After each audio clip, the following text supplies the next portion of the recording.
Il faut peut-être d'abord dire que c'est une ville qui est peuplée de sens commun, de représentations ordinaires et en même temps de paradoxes.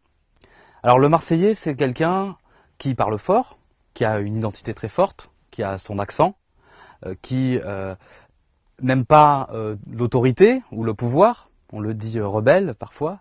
Il a aussi un certain nombre de symboles d'unification qui rendraient commune une appartenance à Marseille. Ça peut être le Vieux-Port, Notre-Dame-de-la-Garde, le Pastis, l'OM, que sais-je.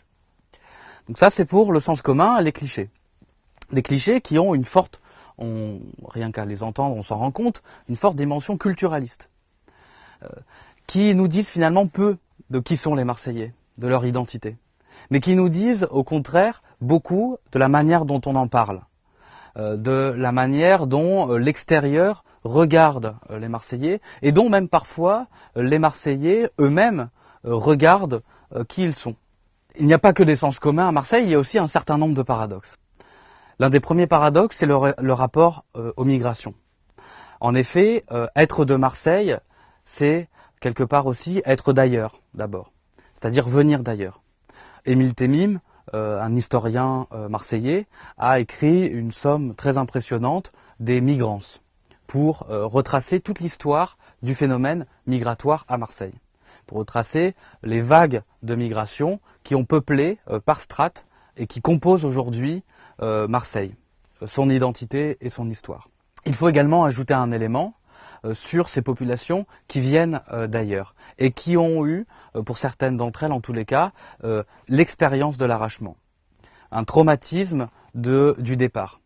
On peut penser ici aux Arméniens qui ont quitté leur patrie pour venir à Marseille à la suite du génocide de 1915. On peut penser aux rapatriés d'Algérie, par exemple, dans les années 60. Et toute une série de populations qui sont venues de Méditerranée ou d'ailleurs et qui ont encore cette mémoire du départ, voire de l'exil. Et ça compte également pour comprendre qui sont les Marseillais.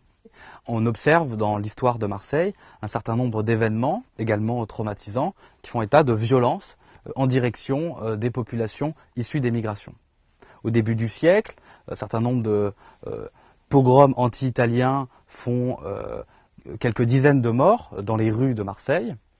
Dans les années 80-90, il y a également un très fort retour de la xénophobie et du racisme en direction des populations maghrébines.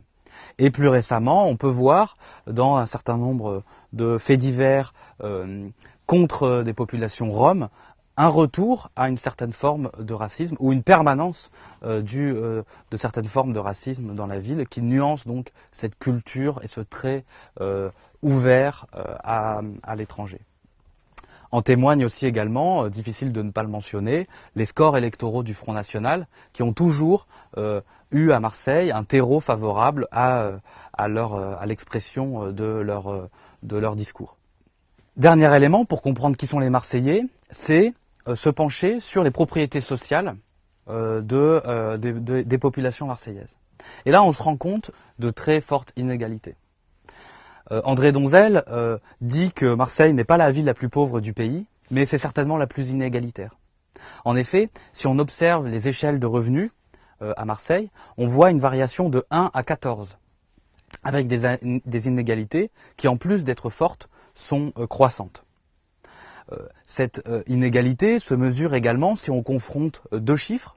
Le chiffre du chômage, plus de 13%, qui peut atteindre le double dans certains quartiers populaires du nord de la ville, et la 4e place de la ville au nombre de foyers imposés à l'impôt de solidarité sur la fortune.